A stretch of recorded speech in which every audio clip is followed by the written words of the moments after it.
H Vinod ஒரு அணிலா மாறிட்டாரா?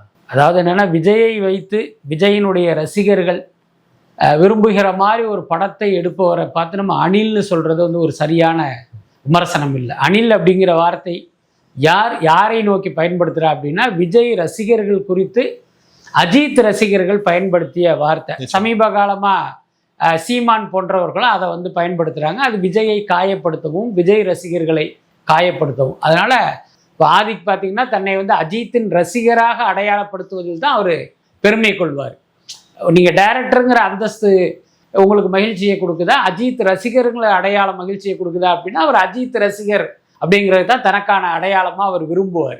அதே மாதிரி லோகேஷ் கனகராஜை எடுத்துக்கிட்டீங்க அப்படின்னா அவர் தன்னை ஒரு கமல் ரசிகராக அடையாளப்படுத்திக்குவார். கார்த்திக் சுப்பாராஜை எடுத்துக்கிட்டிங்கன்னா ரஜினி ரசிகராக தன்னை அடையாளப்படுத்திக்குவார். ஆனால் ஹெச் வினோத்தை பொறுத்த வரைக்கும் அந்த மாதிரி அவர் எந்த நடிகருடைய ரசிகராகவும் தன்னை அடையாளப்படுத்தி கொள்ளாத ஒருவர்.